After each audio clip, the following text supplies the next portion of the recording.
Good morning everyone. आप सभी का स्टडी आईक्यू पर स्वागत है and I am doctor Ranjita. तो आज के इस लेक्चर में हम लोग पढ़ने जा रहे हैं क्लास 8 साइंस एनसीईआरटी के चैप्टर नंबर 7 के बारे में। तो इस चैप्टर में हम पढ़ेंगे conservation of plants and animals. तो इसमें हम देखेंगे कि हमें कंजर्वेशन करना क्यों ज़रूरी है, उसके क्या क्या इफेक्ट्स हो सकते हैं। तो ये सब चीज़ों के बारे में हम पढ़ेंगे। This chapter is more of environment. ये एनवायरनमेंट टॉपिक के लिए बहुत ज़्यादा इंपॉर्टेंट चैप्टर है। ओवरऑल ये बहुत इंपॉर्टेंट चैप्टर है, इजी चैप्टर है। So let's start. अगर आप मुझे कांटेक्ट करना चाहते हैं तो you can send me a mail on this email ID. आप मुझे इंस्टाग्राम पे फॉलो कर सकते हैं। अगर आपको इस लेक्चर का पीडीएफ चाहिए तो आप ये टेलीग्राम चैनल ज्वाइन कर सकते हैं। और अगर आप चाहते हैं क्लास 6 और 7 एनसीईआरटी के चैप्टर्स को भी देखना, साइंस एनसीईआरटी के, तो उन सब के लिंक्स भी इसी चैनल पर दे दिए गए हैं। जब आप चैनल ज्वाइन करें तो मेरे नाम की स्पेलिंग काइंडली चेक कर लें, यही मेरा चैनल है। इस चैप्टर में हम लोग बात करेंगे अबाउट द डिफॉरेस्टेशन। हम लोग बात करेंगे कि किस तरीके से बाकी के एनिमल्स और बाकी के प्लांट्स हमारी लाइफ को अफेक्ट करते हैं और उनके ना होने से हमारा जो लाइफ है वो भी अफेक्ट हो सकता है। तो इस जो अर्थ पे बहुत सारे तरीके के प्लांट्स और एनिमल्स पाए जाते हैं। उन सब एनिमल्स और प्लांट्स की लाइफ को अगर कोई सबसे बड़ा खतरा है तो वो है डिफॉरेस्टेशन से। मतलब जो जंगल हैं, जो फॉरेस्ट है हमारे अर्थ पर, वो कम होते जा रहे हैं। तो बहुत तरह तरह के प्लांट्स को और एनिमल्स को उससे काफ़ी ज़्यादा खतरा हो गया है। ठीक है, तो डिफॉरेस्टेशन होता क्या है? डिफॉरेस्टेशन की अगर हम बात करते हैं तो इसका मतलब है क्लियरिंग ऑफ फॉरेस्ट। हमने जंगलों को काट दिया। किसके लिए? हमने जंगलों को काट दिया तो खेती करनी है हमें, या तो हमें वहाँ पे अपना घर बनाना है, या तो हमें वहाँ पे अपनी फैक्ट्री बनानी है, या कुछ भी सड़क बनानी है, बहुत सारी चीज़ें। तो उसके लिए हम क्या कर रहे हैं? अपने जंगलों को काटते जा रहे हैं बहुत सारे पर्पसेस के लिए, कल्टीवेशन के लिए, फैक्ट्रीज, ही मैंने आपको बता दिया, फ्यूल, हमें उसका लकड़ी काटनी है, हमें पेपर बनाना है। हम इन सब कारणों से हम जंगलों को काट दे रहे हैं बिना ये सोचे समझे कि भाई उसका इफेक्ट क्या हो सकता है। ये देखिए, ये एक आप साइट देख सकते हैं, इसमें कितने सारे पेड़ों को काट दिया गया है पूरे। मतलब ये ऐसे डेंस, पीछे देख सकते हैं, ऐसे डेंस फॉरेस्ट होगा यहाँ पे। इन्होंने सारे पेड़ों को काट दिया किसी भी पर्पस के लिए। तो ये होता है डिफॉरेस्टेशन। एक जंगल में पेड़ बहुत थिकली पॉपुलेटेड थे, आपने अपने खुद के पर्पस के लिए, वो पर्पस कुछ भी हो सकता है, पेड़ों को काट दिया। That is called deforestation. Consequences क्या होते हैं डिफॉरेस्टेशन के? कॉन्सिक्वेंसेज, उसके आफ्टर इफेक्ट्स, उसके इल इफेक्ट्स बहुत ज़्यादा होते हैं। तो वो उसके बारे में हम चर्चा करेंगे। मैंने जैसा आपको बताया, ये एनवायरनमेंट का चैप्टर ज़्यादा है, इसमें हम एनवायरनमेंट रिलेटेड इश्यूज़ को पढ़ेंगे। ठीक है, तो ये सिंस ये क्लास 8 की एनसीईआरटी है तो हम उसी लेवल पे बात करेंगे। हायर एनसीईआरटीज़ में हम हायर लेवल पर जाते जाएंगे। ठीक है, तो डिफॉरेस्टेशन से सबसे पहले क्या हो रहा है? एक जो सबसे पहला इफेक्ट जो आपको दिखता है, ग्लोबल वार्मिंग जिसे हम कहते हैं, हमारी अर्थ का टेम्परेचर बढ़ता जा रहा है। कैसे हो रहा है ये? Deforestation increases temperature and pollution level on the अर्थ। कैसे बढ़ रहा है ये? Carbon dioxide in the atmosphere बढ़ रही है। देखिए, कार्बन डाइऑक्साइड एटमॉस्फेयर में कैसे प्रोड्यूस हो रही है? तरह तरह से। सबसे बड़ा उसका जो फैक्टर है वो क्या है? फॉसिल फ्यूल का जलना। हमारी जो कोयला जलता है, जो पेट्रोल जलता है, डीजल जलता है, उसके जलने से सबसे ज़्यादा कार्बन डाइऑक्साइड प्रोड्यूस हो रही है। हमने फोटोसिंथेसिस में पढ़ा था, प्लांट्स क्या कर रहे हैं? प्लांट्स कार्बन डाइऑक्साइड को यूज़ करते हैं और हमें इन रिटर्न क्या देते हैं? ऑक्सीजन। ये प्लांट्स यूज़ करके हमें ऑक्सीजन देते हैं, सारी CO2 को यूज़ कर लेते हैं। अब वही प्लांट्स जो हमारे अर्थ के लंग्स जिनको कहा जाता है, हमने उन्हीं को काट दिया तो क्या होगा? कार्बन डाइऑक्साइड कम यूज़ कर पाएंगे और ऑक्सीजन कम दे पाएंगे। कार्बन क्या होगा? कार्बन डाइऑक्साइड का लेवल अप होता जाएगा और ऑक्सीजन का लेवल डाउन डाउन होता जाएगा उस जगह पर। तो क्या होगा? अगर एक प्रोपोर्शनेट मिक्सचर में कार्बन डाइऑक्साइड और ऑक्सीजन का लेवल जो था एक प्रोपोर्शन में था, आपने कार्बन डाइऑक्साइड को बढ़ा दिया तो अल्टीमेटली ऑक्सीजन का कॉन्सेंट्रेशन ड्रॉप कर जाएगा। ऑक्सीजन वैसे भी कम प्रोड्यूस हो रही है क्योंकि प्लांट्स नहीं है। तो प्लांट्स क्या कर रहे हैं? प्लांट्स ये कर रहे हैं कि वो कार्बन डाइऑक्साइड को एब्जॉर्ब कर रहे हैं। तो अगर आपने काट दिया उन प्लांट्स को तो कार्बन डाइऑक्साइड लेवल बढ़ जाएगा। फाइन। दूसरा वो क्या करते हैं प्लांट्स? ये तो फर्स्ट फैक्टर था। सेकेंड फैक्टर है ground water level also gets lowered. अब ये कैसे होता है? अब देखिए, मैंने आपको पहले वाले चैप्टर्स में भी पढ़ाया है, ग्राउंड में अगर प्लांट्स लगे हुए हैं, है ना, बहुत सारे पेड़ लगे हुए हैं, तो जब बारिश का पानी आएगा तो खाली मैदान में तो सीधा बह जाएगा और वो साथ में ऊपर वाली मिट्टी को उड़ा के ले जाएगा, अपने साथ बहा के ले जाएगा। लेकिन जिस जमीन पर पेड़ लगे होंगे ज़्यादा, वो क्या करेंगे, इस पानी को रोकेंगे, और पेड़ क्या करेंगे, इस पानी को रोक के नीचे जाएगा ये। तो उससे क्या होगा, ग्राउंड वाटर का लेवल रीप्लेनिश हो जाएगा, ग्राउंड वाटर जो है उसको पानी मिल जाएगा। अगर पेड़ नहीं होंगे तो सीधा बह जाएगा, और बह के कहाँ जाएगा, अल्टीमेटली नदियों में, और नदियों से ओशन में। वो पानी जो है वेस्ट हो जाएगा, ओशन में चला जाएगा, खारा हो जाएगा, जो हम यूज़ नहीं कर सकते। तो जो मीठा पानी है, जो फ्रेश वाटर है, जो रेन के फॉर्म में आ रहा है, अगर फॉरेस्ट को काट दिया जाएगा तो वो जो रेन के साथ पानी आ रहा है वो भी हमारी सैंड में, सॉइल में एब्जॉर्ब नहीं हो पाएगा। फाइन। फिर क्या होता है, कटिंग जो ट्रीज से क्या होता है, cutting of trees continue rainfall and fertility of soil will decrease. अगर हमने पेड़ों को काटना जारी रखा तो क्या होगा, रेनफॉल भी फॉल करेगा। कैसे, मैंने आपको बताया भी था, पेड़ों से क्या होता है, ट्रांसपिरेशन। ट्रांसपिरेशन एक प्रोसेस था जिसमें कि मैंने आपको बताया था कि पत्तियां जो होती हैं, लीव्स जो होती हैं प्लांट की, उसके थ्रू क्या होता है, वाटर जो होता है इवेपोरेट करता है। वही वाटर जो होता है सक्शन का काम करता है, जिससे कि जाइलम के थ्रू पानी नीचे से रूट्स उठा लेते हैं।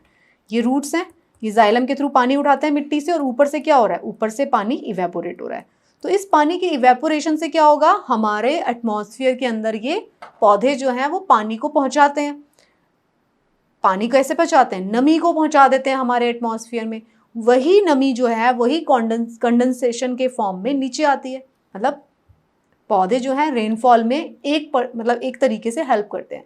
बाकी पानी का इवेपोरेशन वाटर बॉडीज से तो होता है, लेकिन ट्रांसपिरेशन के थ्रू भी होता है। तो अगर पौधे नहीं होंगे तो ये ट्रांसपिरेशन जो वाला प्रोसेस है वो कम हो जाएगा, और उस एटमॉस्फेयर के अंदर नमी की कमी हो जाएगी। तो नमी कम होने से रेनफॉल भी कम होता है अल्टीमेटली। फिर और क्या होता है, increase chances of natural calamities. जो प्राकृतिक आपदाएं हैं जैसे कि फ्लड एंड ड्रॉट, सूखा भी पड़ेगा और बाढ़ भी आएगी। कैसे, सूखा कैसे पड़ेगा, ग्लोबल वार्मिंग, कार्बन डाइऑक्साइड बढ़ती जा रही है और तेज गर्मी पड़ना शुरू हो गई। और बाढ़ कैसे आएगी, जब अगर पेड़ होंगे तो वो पानी को रोकते हैं, अगर पेड़ ही नहीं होंगे तो पानी को रोकेंगे नहीं, वो तेजी से नीचे बहेगा, उन जगहों पे जाएगा जहाँ पे प्लेन्स में मतलब सीधा पहुँच जाएगा, एब्जॉर्ब नहीं होगा, बहुत ज़्यादा अमाउंट में जो पानी है बह जाएगा। तो वो उससे बाढ़ भी आती है, नदियों में पहुँच जाएगा सीधा, तो नदियों के अंदर जो आसपास वाली जो जगह होंगी नदियों के साथ साथ उसमें बाढ़ आ जाएगी। और क्या होगा, अगर पेड़ कम होंगे तो क्या होगा, fewer trees would mean that less carbon dioxide will be used, और उससे क्या होगा, इंक्रीज हो जाएगी एटमॉस्फेयर में। ये तो हम समझ ही चुके हैं, अगर कम पेड़ रहेंगे तो कम कार्बन डाइऑक्साइड यूज होगी, कम कार्बन डाइऑक्साइड यूज होगी तो वो कहाँ पड़ी रहेगी, वो एटमॉस्फेयर में पड़ी रहेगी। क्योंकि पेड़ जो है वो कार्बन डाइऑक्साइड को यूज करके ही तो अपना फोटोसिंथेसिस करके ऑक्सीजन बनाते हैं, लेकिन पेड़ ही नहीं होंगे तो carbon dioxide as it is पड़ी रहेगी एनवायरनमेंट में। उससे क्या होगा, ग्लोबल वार्मिंग हो जाएगी, increase in the temperature on earth disturb the water cycle, उससे वाटर साइकिल भी डिस्टर्ब हो जाएगा, पानी पूरा ऊपर उड़ जाएगा। इससे क्या होगा, रिड्यूस हो जाएगा रेनफॉल, और फिर क्या होगा, इसमें सूखा भी पड़ जाएगा। मतलब ये एक दूसरे से इंटरकनेक्टेड है। देखो, बाढ़ भी आती है और सूखा भी पड़ता है। बाढ़ कैसे आती है, पानी को रोक नहीं पाते। सूखा कैसे पड़ता है, एटमॉस्फेयर में उतना मॉइस्चर पहुंच नहीं पाता क्योंकि पेड़ भी नहीं है, तो पूरा का पूरा साइकिल डिस्टर्ब हो जाता है। डिफॉरेस्टेशन जो है वो एक मेजर कॉज है which leads to the change in the soil properties. अब सॉइल के जो प्रॉपर्टीज होते हैं उसके अंदर भी काफ़ी चेंजेस होता है। कैसे, क्योंकि डिफॉरेस्टेशन से क्या होगा, क्या क्या हो सकता है, चलिए सोच के बताइए कि क्या क्या हो सकता है। थोड़ा सा सोचिए ज़रूर, बिल्कुल मतलब खिचड़ी की तरह इस लेक्चर को एब्जॉर्ब मत करिए, थोड़ा सा सोचिए भी क्या क्या हो सकता है अगर डिफॉरेस्टेशन होती है। तो एक तो सॉइल में जो है ह्यूमस प्रोड्यूस नहीं होगा, ह्यूमस प्रोड्यूस नहीं होगा, पत्ते नहीं गिर रहे, और अगर वहाँ पे पेड़ नहीं है तो एनिमल्स भी नहीं रहेंगे, इंसेक्ट्स भी नहीं रहेंगे, तो ह्यूमस प्रोड्यूस नहीं होगा। दूसरा क्या होगा, वाटर टेबल जो होगा वो भी लो हो जाएगा, पानी नीचे नहीं जाएगा जल्दी जल्दी, पेड़ नहीं है रोकने के लिए। तीसरा क्या होगा, पेड़ नहीं है रोकने के लिए तो सॉइल की ऊपर वाली लेयर का क्या हो जाएगा, रन ऑफ हो जाएगा, इरोजन हो जाएगा उसका, सॉइल की ऊपर वाली लेयर जो है बह जाएगी पानी के साथ। तो ये इसकी वजह से क्या होगा, सॉइल की प्रॉपर्टीज़ को भी खराब करेगा वो। Physical properties of the soil get affected by plantation and vegetation, है ना। अगर आपको उसको ठीक करना है तो प्लांटेशन और वेजिटेशन दोबारा से करनी पड़ेगी। इसमें आप इसमें देख सकते हैं ये सूखा पड़ गया है, इस वाली जगह पे आप देख सकते हैं ये सूखा पड़ गया, देखिए लैंड पूरी सूख गई है, ऊपर वाली मिट्टी। ये ग्लोबल वार्मिंग दिखाया गया है, आप इसको रीड कर सकते हैं। ग्रीन हाउस गैसेस जो होती हैं, देखिए ग्लोबल वार्मिंग, ग्रीन हाउस का मतलब क्या होता है? ग्रीन हाउस होता है एक ऐसा आर्टिफिशियल पेड़ पौधे उगाने के लिए जो हम सब्जियां उगाने के लिए यूज़ करते हैं। उसमें क्या होता है, इनकमिंग जो सोलर रेडिएशंस होती हैं, इनकमिंग सोलर रेडिएशंस कैसी होती हैं? इनकमिंग सोलर रेडिएशन जो होती हैं शॉर्ट वेव होती हैं, और जो रीडायरेक्ट करती है वो हीट वो लॉन्ग वेव होती है। तो ग्रीन हाउस गैसेस जो होती हैं जो इधर से हीट निकलती है उसको ट्रैप कर लेती हैं, इसको तो आने देती हैं। शॉर्ट वेव वाली जो सूरज से आ रही किरणें उनको तो आने देंगी, लेकिन ग्रीन हाउस गैसेस क्या करेंगी? जो अर्थ से वापस हीट निकल रही है उसको ब्लॉक कर देती हैं। जो अर्थ से वापस हीट जानी चाहिए थी एटमॉस्फेयर में उसको नहीं जाने देंगी, उसको अंदर ही ट्रैप कर लेंगी, गर्म कर देंगी हमारे ही अर्थ को। तो हमारी अर्थ में ग्रीन हाउस इफेक्ट बढ़ता जाएगा, अर्थ गर्म होती जाएगी। इतनी गर्म नहीं होनी चाहिए थी क्योंकि ये वाली हीट को वापस चले जाना चाहिए था। इतनी कार्बन डाइऑक्साइड नहीं होनी चाहिए थी एटमॉस्फेयर में, अगर ज़्यादा बढ़ जाती है तो वो कम हीट को बाहर जाने देगी, तो उसकी वजह से क्या होगा, हमारा एटमॉस्फेयर गर्म होता जाएगा। अगर पेड़ कम होते हैं तो मैंने बता दिया आपको सॉइल इरोजन होता है, ऊपर वाली जो लेयर है वो पानी के साथ बह जाती है, उसके अंदर ह्यूमस नहीं होता, हमने कर लिया। तो फर्टिलिटी जो होगी, ह्यूमस नहीं है, ऊपर वाली लेयर चली गई है, तो उससे क्या हो गया? उससे fertility gets converted into, fertile land gets converted into deserts. अब ऐसी ज़मीन जिसके अंदर ह्यूमस ही नहीं है, जिसके अंदर सबसे ऊपर वाली फर्टाइल लेयर बह गई है, तो उसके अंदर प्लांट्स भी नहीं लग पाते, धीरे धीरे प्लांट्स भी मर जाते हैं और डेजर्ट बन जाती है, तो उसको डेजर्टिफिकेशन भी बोला जाता है। और इसकी कहाँ से शुरुआत हो रही है इसकी? सबसे पहले आपने उस ज़मीन से पेड़ काट दिए। तो अगर आप किसी ज़मीन से बिल्कुल पेड़ काट के उसको ऐसा छोड़ देंगे तो वो क्या होगा, धीरे धीरे उसका डेजर्टिफिकेशन हो जाता है।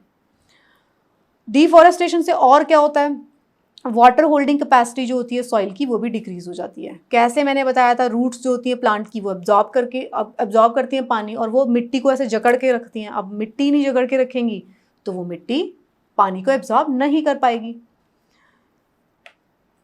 जब फ्लड आएगी तो क्या होगा, न्यूट्रिएंट कंटेंट, टेक्सचर एक्सेट्रा वो सब भी अफेक्ट हो जाएगा। तो डिफॉरेस्टेशन के ये सारे के सारे क्या थे, इल इफेक्ट्स थे जो हमने इसके बारे में देखे हैं। तो ये जो थे इसके पीछे आपको मैकेनिज्म समझ में आ गया होगा आई गेस, कि किस तरीके से हो रहा है, फ्लड कैसे आ रहा है और सूखा कैसे पड़ रहा है। साथ में पानी को कैपेसिटी को होल्ड करने की जो है, पानी को होल्ड करने की जो कैपेसिटी है सॉइल की वो कैसे खराब हो रही है।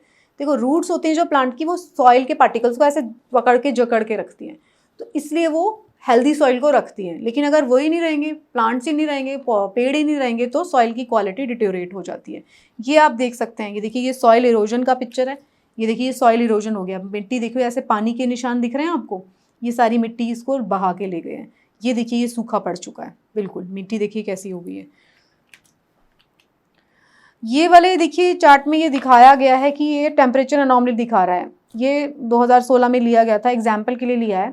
इसमें क्या हो रहा है, देखिए एनवायरनमेंट में कितना गर्म दिखाई दे रहा है, पूरा इतना ज़्यादा गर्म दिखाई दे रहा है एनवायरनमेंट, ठीक है। टेम्परेचर अनॉमली है, मतलब ऐसा टेम्परेचर होना नहीं चाहिए था लेकिन हो गया, दिखाई दे रहा है ऐसा टेम्परेचर हो गया, इतना गर्म हो गया, इतना गर्म होना नहीं चाहिए था, तो अनॉमली हो गई है ये। तो ये सारी बातें तो हमने फर्स्ट पार्ट में बात किया कि ये सारी की सारी डिफॉरेस्टेशन से क्या क्या चीज़ें होती हैं, ये आपको समझ में आया होगा।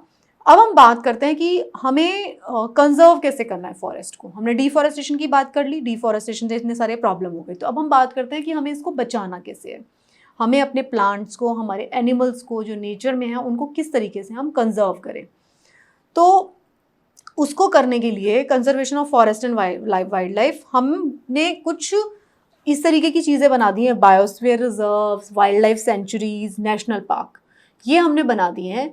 उनको डेजिग्नेट कर दिया है कुछ प्लेसेस को जहाँ पे बहुत ज़्यादा प्लांट्स, बहुत ज़्यादा जंगल थे, जहाँ पे बहुत तरीके की एनिमल की स्पीशीज़ थी, उनको हमने प्रोटेक्ट करने के लिए, कंजर्व करने के लिए उन एरियाज़ को गवर्नमेंट के एक्ट के अकॉर्डिंग उसको डिक्लेयर कर दिया है कि भाई ये बायोस्फीयर रिजर्व है, ये प्रोटेक्टेड एरियाज़ हैं हमारे। तो उसके बारे में अब हम बात करते हैं। सबसे पहले जान लेते हैं बायोस्फीयर क्या होता है। बायोस्फीयर जो होता है, देखिए ये इस डायग्राम में आप देखिए, अगर हम बात करते हैं एटमॉस्फेयर जिसके अंदर हमारी एयर होती है, हाइड्रोस्फीयर जो हमारी वाटर की layer, hydrosphere, hydro means water, sphere means, sphere का मतलब सर्कल होता है ना, एटमॉस्फेयर, हाइड्रोस्फीयर, लिथोस्फीयर मतलब मिट्टी वाली जगह। तो हमारी वो लैंड वाली जगह, हमारे पानी वाली जगह, वाटर वाली जगह, और हमारी एयर वाली जगह, इन सबको कंबाइन जब हम करते हैं जहाँ पे लाइफ पॉसिबल है। देखिए एयर में भी एक लिमिट तक पॉसिबल है, उसके ऊपर चले जाएंगे तो आपको लाइफ फॉर्म नहीं मिलेंगे। अर्थ पे जो लैंड एरियाज हैं उसके ऊपर भी एक लिमिट तक पॉसिबल है, उसके डीप जाएंगे तो फिर आपको, उससे नीचे चले जाएंगे तो आपको एनिमल नहीं मिलेंगे, प्लांट्स भी नहीं मिलेंगे। सिमिलरली ओशन में भी एक लेवल तक पॉसिबल है, उसके नीचे नीचे जाते जाएंगे तो बैक्टीरियाज मिलेंगे, उसके बाद खत्म हो जाता है, उसके बाद कुछ नहीं मिलेगा, है ना। तो ये जो कॉम्बिनेशन है तीनों का, उसको हम बोलेंगे बायोस्फीयर। मतलब that part of the earth in which living organism exist और विच सपोर्ट लाइफ।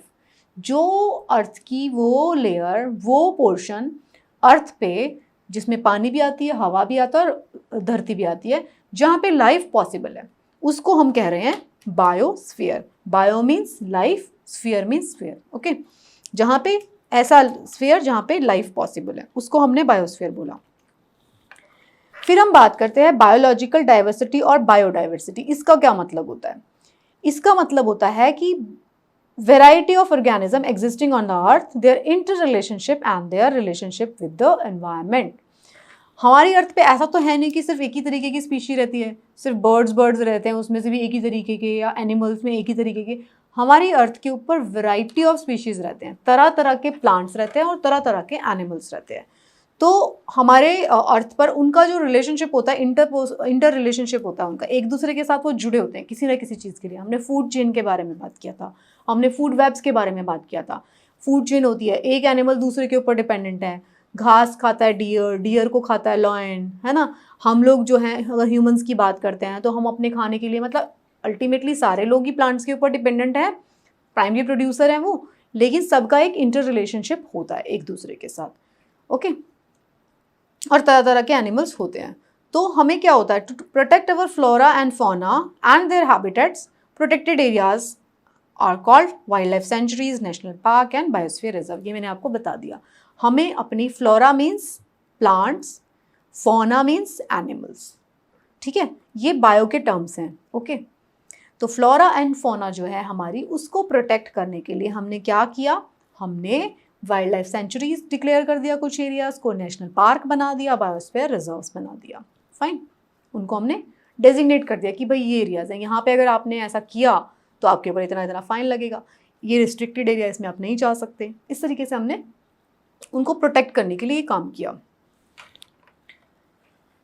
वहाँ बहुत सारी चीज़ें, plantation, cultivation, grazing, falling trees, hunting, poaching, ये सब की सब चीज़ें इन जगहों पे प्रोहिबिटेड होती हैं, या फिर लिमिटेड एक्सटेंट पर हमें कहीं कहीं पर हमें देनी पड़ती है। तो अब जो कमिंग पार्ट है इस लेक्चर का, तो उसमें हम पढ़ेंगे कि भाई ये तीनों एक दूसरे से कैसे डिफरेंट है, ठीक है। अब wild life sanctuary, national park and biosphere reserve. देखिए एनसीईआरटी ने एग्जाम्पल दिया है पचमढ़ी बायोस्फीयर रिजर्व का, तो मैंने भी वही एग्जाम्पल पिक किया है। तो अगर हम बात करते हैं, सबसे पहले तो ये देख लेते हैं कि तीनों में फ़र्क क्या होता है, वाइल्ड लाइफ सेंचुरी में, नेशनल पार्क में, बायोस्फीयर रिजर्व में। तो देखिए बायोस्फीयर रिजर्व क्या होता है, ये एक लार्ज एरिया होता है प्रोटेक्टेड लैंड का। इसका काम क्या है, conservation of wild life, plants and animal resources and traditional life of tribals living in the area. जो भी बायोस्फीयर रिजर्व के अंदर ट्राइब्स रहते हैं उनको रहना परमिटेड होता है बायोस्फीयर रिजर्व के अंदर, ठीक है। This you have to know, you have to understand this. तो अगर हम बायोस्फीयर रिजर्व की बात करते हैं तो इसके अंदर क्या है, मॉडरेट है रिस्ट्रिक्शंस, ठीक है।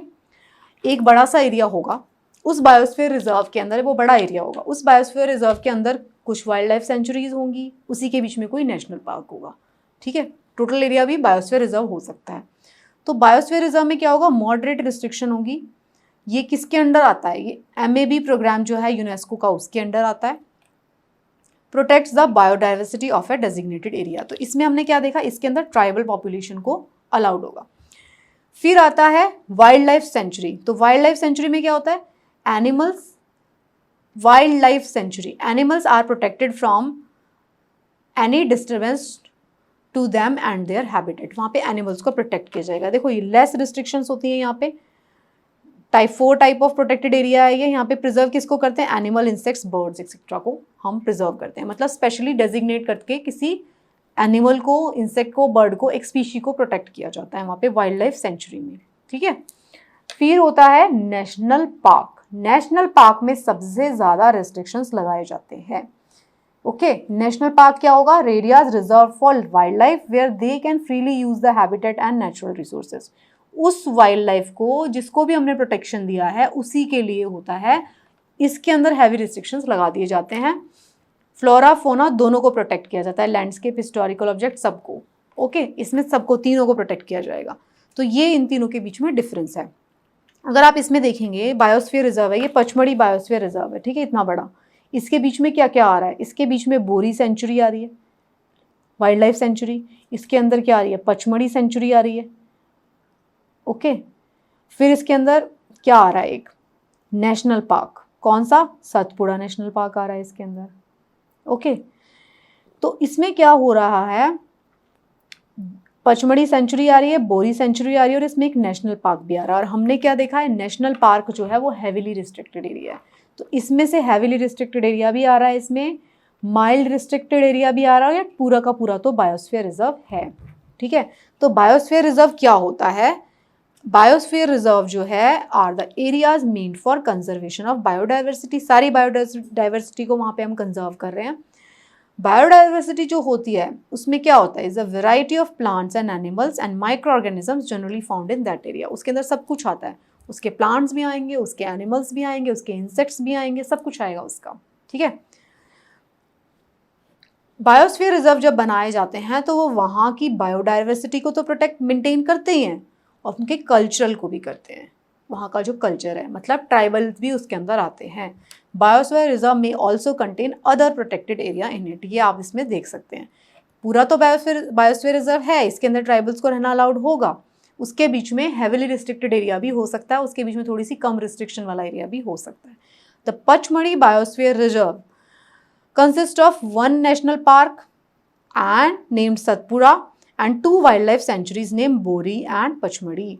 देखिए, ये एनसीईआरटी ने पचमढ़ी को इतना ज़्यादा इंपॉर्टेंस दिया है, ये एमपी में है ना, तो इसलिए इसको आपको अच्छी तरीके से पढ़ना है, ज़रूर से पढ़ना है। और हायर क्लासेस में हम जाएंगे, या फिर अगर एनवायरनमेंट के लेक्चर में अगर हम पढ़ेंगे तो हम इस पर एक सेपरेट लेक्चर भी ले लूँगी, जिसमें biosphere reserve, wildlife sanctuaries, इन सबको हमने डिटेल में किस किस को पढ़ना है उसके बारे में डिस्कस कर लिया जाएगा। बट सिंस ये एनसीईआरटी ने डिस्कस किया तो इसको तो आपको पढ़ना ही है। अगर फ्लोरा एंड फौना की बात करते हैं तो plants and animal found in a particular area are term at flora and fauna, यह मैंने आपको बता भी दिया। फिर एक टर्म आती है एंडेमिक स्पीशी। अब ये क्या होता है, इसको हम समझ लेते हैं। एंडेमिक स्पीशीज होती हैं वो स्पीशीज प्लांट्स की और एनिमल्स की जो सिर्फ एक्सक्लूसिवली उसी एरिया में रहती हैं, वो वहाँ की एंडेमिक होंगी। अगर हम ये बोलते हैं कि ये पर्टिकुलर प्लांट या ये पर्टिकुलर एनिमल सिर्फ इसी एरिया में मिलता है, तो वो वहाँ का एंडेमिक होगा। Endemic to India, endemic to particular state, उधर ही मिल रहा है सिर्फ। तो एंडेमिक स्पीशी वो स्पीशीज होती हैं जो एक ही पर्टिकुलर एरिया में ही पाई जाती है। Fine, they are not naturally found anywhere else. अगर नेचुरली नहीं मिलेंगी, हो सकता है हम उसको अपने चिड़ियाघर में लाके डाल दें कहीं और पे, लेकिन नेचुरली वो वहाँ पे नहीं मिलेगी। Fine, a particular type of animal और प्लांट में भी endemic to a zone, state और अ कंट्री, कहीं पे भी हो सकता है, वो पूरी कंट्री में भी हो सकता है एंडेमिक, वहाँ की कंट्री का एंडेमिक हो सकता है, किसी एक पर्टिकुलर छोटे सिटी का भी एंडेमिक, मतलब स्टेट का भी एंडेमिक हो सकता है। एग्जाम्पल दिए गए हैं साल एंड वाइल्ड मैंगो। साल का पेड़ और एक मैंगो की, आम के पेड़ की एक वैरायटी, ये जो दो हैं एंडेमिक फ्लोरा है पचमढ़ी बायोस्फीयर रिजर्व की। पचमढ़ी बायोस्फीयर रिजर्व में ही मिलता है इसका। ये देखिए, ये सारी इसकी एंडेमिक एनिमल्स थे। तो पचमढ़ी बायोस्फीयर रिजर्व में साल और वाइल्ड मैंगो की वैरायटी, ये पेड़ मिलते हैं, ये यहीं मिलते हैं। अगर हम एनिमल्स की बात करें तो पचमढ़ी बायोस्फीयर रिजर्व में एनिमल्स भी ऐसे हैं काफ़ी सारे जो वहाँ के एंडेमिक हैं, जैसे कि बिसन, जायंट स्क्विरल, फ्लाइंग स्क्विरल, ये सब से हैं जो ये एंडेमिक है यहीं के।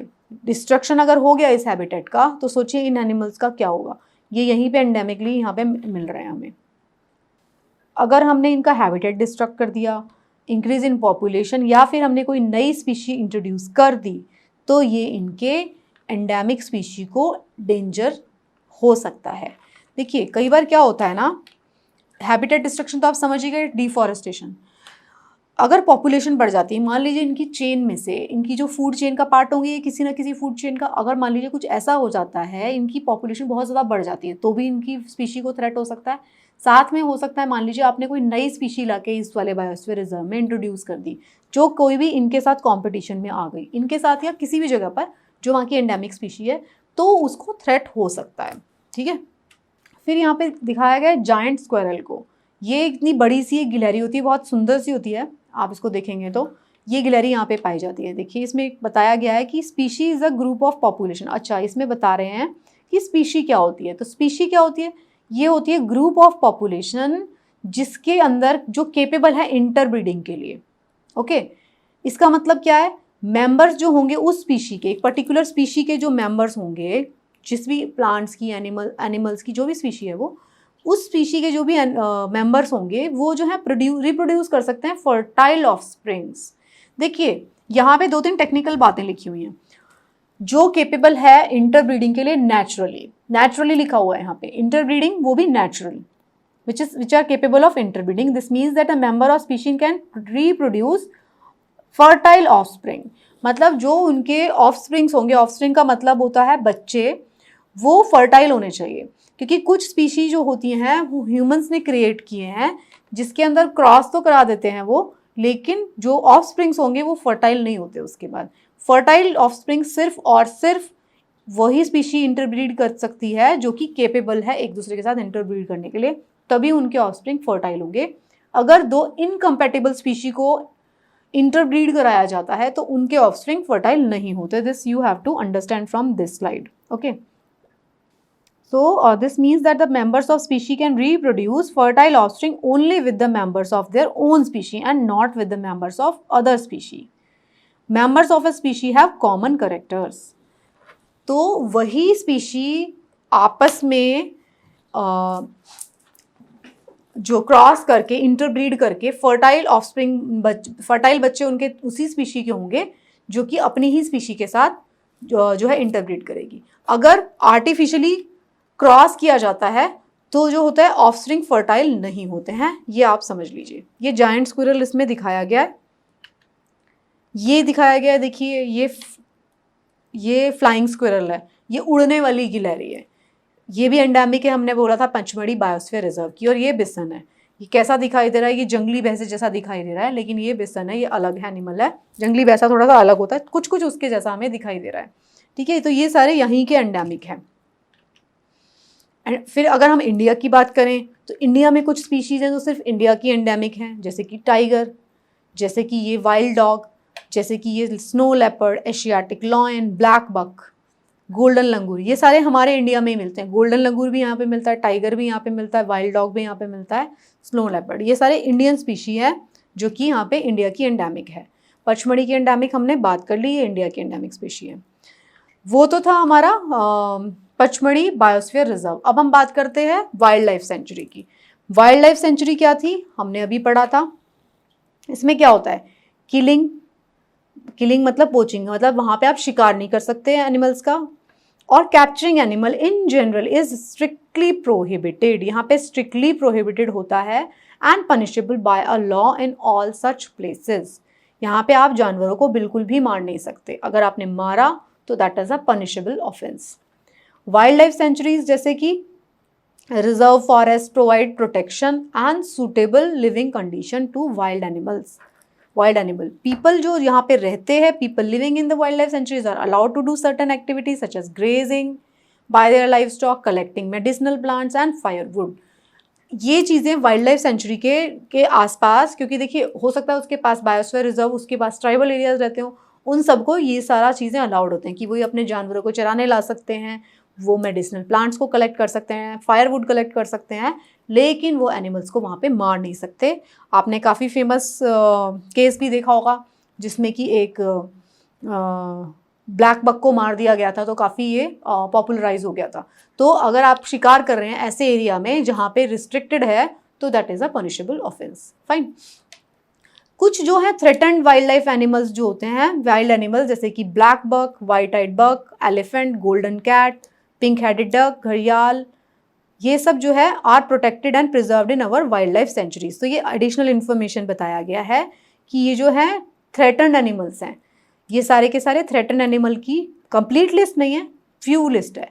ये सारे जो हैं इसके अंदर क्या है, protected area wild life sanctuaries में इनको प्रोटेक्ट किया गया है। उसमें जैसे कि पर्टिकुलर इनको आपने कुछ भी नहीं कर सकते, आप इनको मार नहीं सकते हैं, वो प्रोटेक्शन में रहेंगे वहाँ पर। तो इनके लिए प्रोटेक्शन क्रिएट किया गया है। ये सारे कुछ एग्जाम्पल्स हैं जिसमें मार्श क्रोकोडाइल भी आता है, पाइथन भी आते हैं इसके अंदर, राइनो आता है। इंडियन जो सेंचुरीज होती हैं उनके पास क्या है, have a unique landscape, broad level forest होते हैं, माउंटेन फॉरेस्ट है and a bush lands in the deltas of big river.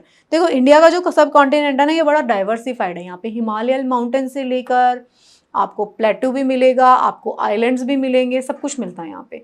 तो यहाँ पे हमारी जो सेंचुरीज हैं या वाइल्ड लाइफ सेंचुरीज हैं उनका अलग अलग क्लाइमेटिक कंडीशन है।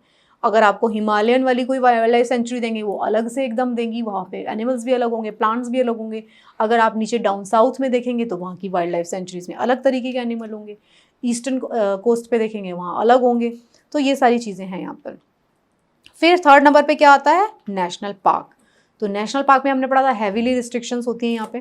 तो इसमें क्या होता है, reserves are large and diversified enough to protect whole set of ecosystem. वो पूरे इकोसिस्टम को प्रोटेक्ट कर रहा है, जिसके अंदर फ्लोरा, फोना, landscape, historical object of any area, ये सब कुछ आता है। वाइल्ड लाइफ सेंचुरी क्या कर रही थी, एक पर्टिकुलर एनिमल्स को प्रोटेक्शन प्रोवाइड कर रहा था। बायोस्फीयर रिजर्व एक लार्जर एरिया था, वो उसमें ट्राइबल्स भी आ रहे थे। नेशनल पार्क में क्या हो रहा है, वो वहाँ के पेड़ पौधे, वहाँ की हेरिटेज सबको प्रोटेक्ट कर रहा है। ठीक है, जैसे कि Satpura national park is the first reserve, ये देखिए फर्स्ट रिजर्व है ये, फॉरेस्ट ऑफ इंडिया, ये आपको पता रहना चाहिए। The finest Indian teak is found in this forest, Satpura. There are more than 100 national parks in India. Rock shelters are also found in the Satpura National Park. ये सब हम क्यों पढ़ रहे हैं, क्योंकि ये सब कुछ NCERT पढ़ रहे हैं हम क्लास 8 की, तो उसके अंदर ये सारी की सारी इन्फॉर्मेशन हमें दी गई है, इसलिए हमारे लिए बहुत इंपॉर्टेंट है। तो जो सतपुड़ा नेशनल पार्क है ये फर्स्ट नेशनल पार्क था हमारे यहाँ पे, और हमारे पास 100 से भी ज़्यादा नेशनल पार्क्स है। इसके अंदर हमें रॉक शेल्टर भी मिलते हैं सतपुड़ा नेशनल पार्क के बीच में। यहाँ पे इस जो रॉक्स हमें मिली है सतपुड़ा नेशनल पार्क के बीच में, उसमें क्या था, प्री हिस्टोरिक ह्यूमन लाइफ के यहाँ पर प्रेजेंस पाई गई है ना। यहाँ पे हमें पेंटिंग्स मिले हैं। These gives us idea of the life primitive, जो प्री हिस्टोरिक ह्यूमन लाइफ मिले, रॉक पेंटिंग मिले हैं हमें यहाँ पर। 55 रॉक शेल्टर्स हमें यहाँ पर आइडेंटिफाई हुए हैं। ठीक है, तो ये हमें इसलिए सोचिए नेशनल पार्क को कितना प्रोटेक्शन दिया गया है, इसी के बीच में ऐसी ऐसी गुफाएं हैं। फिर क्या बात आती है, अब हमारी बात आती है बायोस्फीयर रिजर्व की। तो बायोस्फीयर रिजर्व में क्या है, figures of animal and man fighting. No, this is not the heading of biosphere reserve, sorry, ये इसी का कॉन्टिन्यूशन स्लाइड है। Identified in Pachmarhi biosphere reserve में हमें मिली है। इसमें हमें क्या मिला है, हमें मैन और animal fighting, hunting, dancing, playing musical instrument, ये सब दिखाया गया है उन पेंटिंग्स में। हम किसकी बात कर रहे हैं, हम पचमढ़ी बायोस्फीयर रिजर्व की बात कर रहे हैं। पचमढ़ी बायोस्फीयर रिजर्व के अंदर हमें सतपुड़ा नेशनल पार्क है, उसके अंदर जो है हमें गुफाएं मिली हैं। उन गुफाओं के अंदर हमें प्रिमिटिव मैन जो है उसके एविडेंस मिले हैं, उसके अंदर हमें पेंटिंग्स मिली हैं। तो उस पेंटिंग्स में क्या क्या बना हुआ है, man fighting, hunting, dancing, playing musical instrument, ये सब कुछ उसके अंदर दिखाया गया है। Many tribal still live in that area, वो जो एरिया है जंगल के बीच में है, थिकली जंगल के बीच में, आपने काफ़ी बार देखा भी होगा कि उसके अंदर ट्राइबल एरियाज में, मतलब उस एरिया में ट्राइबल लोग अभी भी रहते हैं। Many tribal still live in that area. Project tiger जो है was launched by the government to protect the tiger in this country. फिर हम प्रोजेक्ट टाइगर की बात कर रहे हैं अब। The objective of this project was to ensure, ये आप यहाँ से नेक्स्ट हेडिंग है ये, बायोस्फीयर रिजर्व, हमने पचमढ़ी बायोस्फीयर रिजर्व की बात किया, इसमें हमें रॉक पेंटिंग्स मिले हैं। फिर हम बात कर रहे हैं प्रोजेक्ट टाइगर के बारे में। जो प्रोजेक्ट टाइगर है वो किस लिए बनाया गया, प्रोजेक्ट टाइगर हमारे कंट्री में लॉन्च किया गया टाइगर को प्रोटेक्ट करने के लिए। ठीक है, इसका ऑब्जेक्टिव था to ensure the survival and maintenance of the tiger population in country. ठीक है, टाइगर्स बहुत तेज़ी से कम हो रहे थे। टाइगर जो है हमारे यहाँ का एंडेमिक है, हमने भी देखा था चार्ट में। उसको प्रोटेक्ट करने के लिए सरकार को प्रोजेक्ट टाइगर लेना पड़ा। ऐसे हमारे कंट्री में और भी प्रोजेक्ट है, प्रोजेक्ट एलिफेंट है हमारे कंट्री में, है ना। तो प्रोजेक्ट टाइगर इसलिए लाना पड़ा। तो जो animal whose numbers are diminishing, कम हो रहे हैं, to a level that they might face extension, हमें लग रहा है कि वो विलुप्त हो जाएंगे, तो उनके लिए हमने प्रोजेक्ट्स चला दिए हैं। ठीक है, तो अगर आप प्रोजेक्ट टाइगर की बात करते हैं तो प्रोजेक्ट टाइगर कब आया? 1973 में। ठीक है, टाइगर रिजर्व्स बनाए गए इसके लिए। नेशनल टाइगर कंजर्वेशन अथॉरिटी ने इसके लिए 1970 में नेशनल टाइगर कंजर्वेशन अथॉरिटी के तहत हमने क्या बनाए? टाइगर रिजर्व्स, अलग अलग जगह पर टाइगर रिजर्व्स बनाए गए। ओके, आपको ये पढ़ना पड़ेगा कि कितने टाइगर रिजर्व्स हैं, लेटेस्ट कौन से बने हैं, क्योंकि अगर आप यूपीएससी या स्टेट पीसीएस की बात करते हैं और भी एग्जाम्स, गवर्नमेंट एग्जाम्स, उसमें ये पूछा जाता है, कोई ना कोई रिजर्व से लेके, कोई ना कोई वाइल्ड लाइफ सेंचुरी से लेके ज़रूर क्वेश्चन होता है। Okay, survival of some animals have become difficult because of disturbance in the area of natural habitat. To protect plants and animals strict rules are imposed in all national parks. ये तो हम बात कर चुके हैं कि नेशनल पार्क्स जो होते हैं वो सबसे ज़्यादा प्रोटेक्टेड, सबसे ज़्यादा रिस्ट्रिक्शंस होते हैं वहाँ पे। ह्यूमन एक्टिविटी जो है ये सारी की सारी नहीं अलाउ होती। Grazing, poaching, hunting, capturing of animal, collection of firewood, medicinal plants, ये सब कुछ भी अलाउ नहीं होता। किसके केस में? नेशनल पार्क के केस में। जो इकोसिस्टम जो होता है made up of all plants, animals and microorganism in an area along with non living component such as climate, ये सारा इसमें। फिर अब नेक्स्ट जो है वो इकोसिस्टम का डेफिनेशन बताया जा रहा है। इकोसिस्टम क्या होता है? इकोसिस्टम जो होता है, अगर हम इकोसिस्टम की बात करते हैं तो इकोसिस्टम होता है प्लांट से, एनिमल से, माइक्रो ऑर्गेनिज्म, इन सब से मिलकर जो बनता है एरिया, जिसका नॉन लिविंग कंपोनेंट भी होता है, लिविंग कंपोनेंट भी होता है। Living component plant, animal, microorganism है, non living component climate, soil and river and delta है। तो उस सिस्टम को हम बोलते हैं इकोसिस्टम। ओके, तो अब तक जो हमने बात किया है, अब तक हमने 3 तरीके के प्रोटेक्टेड एरियाज की बात की, national park, biosphere reserves and wild life sanctuary, जिसमें कि हमने देखा biosphere reserve could be a larger area, national park जो होता है हैवीली रिस्ट्रिक्टेड एरिया होता है, और वाइल्ड लाइफ सेंचुरीज क्या होती है? किसी पर्टिकुलर एनिमल्स जो होती हैं उनके प्रोटेक्शन के लिए बनाई जाती हैं। फाइन, ये आप देख लीजिए, इसमें वैरायटी ऑफ एंडेंजर्ड एनिमल दिखाए गए हैं। इकोसिस्टम भी हम समझ गए, जिसके अंदर बायोटिक और एबायोटिक दोनों कंपोनेंट जो होते हैं, जो इंटरेक्ट करते हैं एक दूसरे के साथ, उसको हम कहते हैं इकोसिस्टम। अब हम बात कर लेते हैं, एक रेड डेटा बुक होती है। रेड डेटा बुक क्या होती है? तो रेड डेटा बुक जो है, जिसको बनाया है इंटरनेशनल ऑर्गेनाइजेशन, जिसे हम IUCN कहते हैं, international union for conservation of nature, उसके द्वारा बनाई गई जो बुक है उसे रेड डेटा बुक कहते हैं। इस बुक को इंटरनेशनल लेवल पे बनाया जाता है, लेकिन सारी के सारे कंट्रीज़ जो है इसमें कंट्रीब्यूट करते हैं। जो डेटा है सारे कंट्रीज़ से उठाया जाता है, जो भी इसके मेंबर कंट्रीज़ हैं। ये जो बुक है, ये सोर्स बुक है which keeps the record of all endangered animals and plants. जितने भी एनिमल्स और प्लांट्स हैं जो एंडेंजर्ड हैं, उसके रिकॉर्ड को ये रखती है। 1964 से रख रही है ये। ठीक है, रेड डेटा बुक कौन मेंटेन कर रहा है? इंटरनेशनल ऑर्गेनाइजेशन जो है IUCN। India also maintain red data book for plants and animals found in India. India का सब कंट्रीज अपना अपना भी मेंटेन करते हैं, और वो डेटा जो है अल्टीमेटली प्रोवाइड किया जाता है रेड डेटा बुक IUCN को। ठीक है, तो अब जो होता है इसके बारे में, माइग्रेशन के बारे में पढ़ने से पहले हम देख लेते हैं। ये देखिए, IUCN की जो ये रेड लिस्ट है उसमें कितने कैटेगरीज होते हैं? ये सारे के सारे उसमें कैटेगरीज होते हैं, 9 कैटेगरीज। कैसे होती है? एक्सटिंक्ट मतलब जो खत्म ही हो चुके हैं बिल्कुल। एक्सटिंक्ट इन वाइल्ड, ऐसी स्पीशी जो एक्सटिंक्ट हो चुकी हैं वाइल्ड में, मतलब आपको जंगली नहीं मिलेंगी ये, अगर मिलेंगी तो कैप्टिविटी में मिलेंगी, मतलब किसी ना किसी जू में हमने इनको, या प्रोटेक्टेड एरिया में हमने इनको रखा है, लेकिन जंगल में ये खत्म हो चुकी है। फिर आती है क्रिटिकली एंडेंजर्ड, बहुत बुरी तरीके से एंडेंजर्ड हैं। फिर आती है एंडेंजर्ड, फिर आती है वनरेबल। तो इस वाली जो 3 स्पीशी हैं, ये 3 कैटेगरीज हैं, इनको बोला जाता है थ्रेटन्ड। ये थ्रेटन्ड स्पीशी है, इनको थ्रेट है। क्रिटिकली एंडेंजर को सबसे ज़्यादा थ्रेट है, फिर एंडेंजर्ड आती हैं, फिर वनरेबल आती हैं।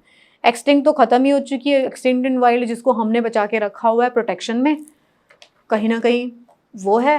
लेकिन ये 3 स्पीशीज जो हैं, ये जो 3 कैटेगरीज जो हैं, ये वो कैटेगरीज हैं जिसके अंदर आती हैं, थ्रेटन्ड बोला जाता है इनको। तो आपको अगर एग्जाम पॉइंट ऑफ व्यू से याद करना होता है तो यही करना होता है, हमें देखना होता है कि क्रिटिकली एंडेंजर कौन कौन सी स्पीशी है, एनिमल्स, बर्ड्स, प्लांट्स, फिश, सब।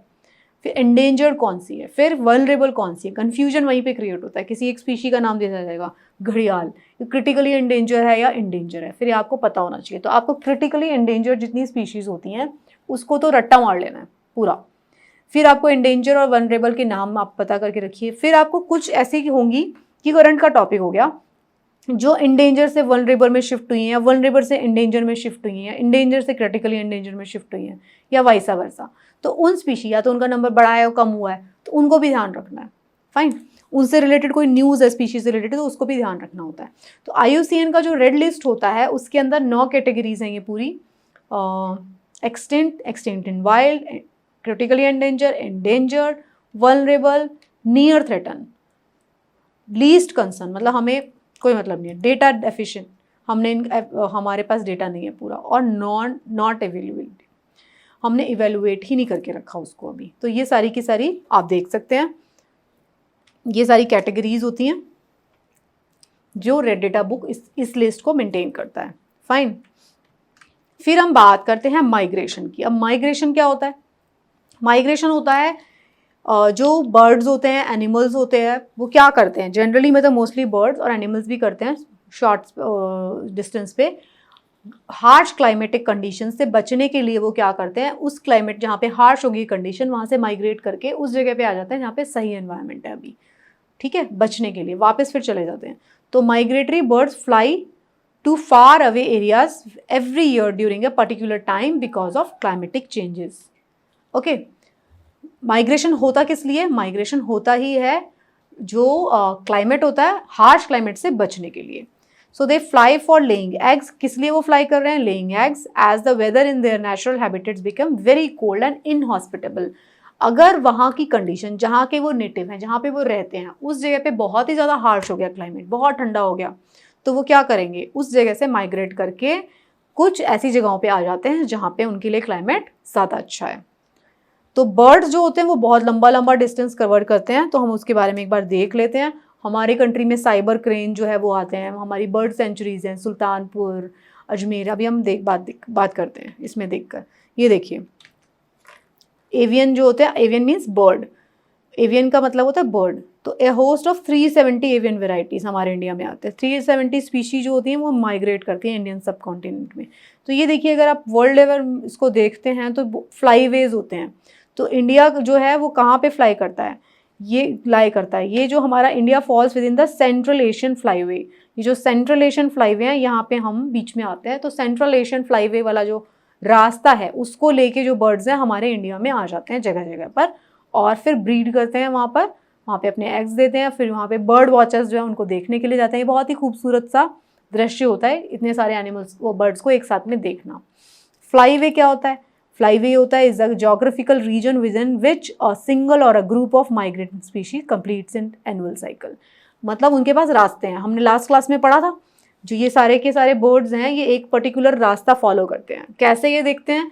हमें बोला कि शायद ये ग्रेविटेशनल पुल को फॉलो कर रहे हैं, या मैग्नेटिज्म को फॉलो कर रहे हैं, या इन्होंने कोई लैंडमार्क्स बना रखे हैं, ये उसी रास्ते को फॉलो करके आते हैं सारे के सारे। इतने मतलब 5-5 हज़ार किलोमीटर की फ़्लाइट्स लेते हैं ये, इतनी लंबी लंबी फ़्लाइट लेके आते हैं ये लोग, ये बर्ड्स। और ये इंडिया, गल्फ कंट्रीज, अलग अलग जो जो इनके लोकेशन है वहाँ जाकर वहाँ पे ये रुकते हैं। तो ये माइग्रेशन के रास्ते हैं। ये तो था माइग्रेशन तक टॉपिक। इसके बाद हम पढ़ेंगे रीसाइक्लिंग ऑफ पेपर। अब हम बात कर रहे हैं क्योंकि डिफॉरेस्टेशन की, तो ये टॉपिक है डिफॉरेस्टेशन से ही रिलेटेड। डिफॉरेस्टेशन का एक बहुत बड़ा कारण है, हमें पेड़ों से काट काट के वो बनाना होता है पेपर का कंजम्पशन बहुत ज़्यादा करते हैं। तो पेपर बनाने के लिए हम क्या करते हैं, पेड़ जंगल के जंगल काट दिए जाते हैं। तो यहाँ पे बात की जा रही है कि अगर आप अपने जंगलों को बचाना चाहते हैं तो आपको रीसाइकल करना ज़रूरी है। पेपर को हमें रीयूज़ करना चाहिए पेपर, और उसे रीसाइकिल करना चाहिए। इससे हम क्या करेंगे, ना तो हम पेड़ों को बचाएंगे but also save energy and water. क्योंकि अगर आपने पेड़ों को काटा और उसको काटने के बाद प्रोसेसिंग इंडस्ट्री में चला जाता है तो बहुत सारा पानी लगता है, बहुत सारी बिजली लगती है, उस सब को भी तो बचा रहे हैं आप।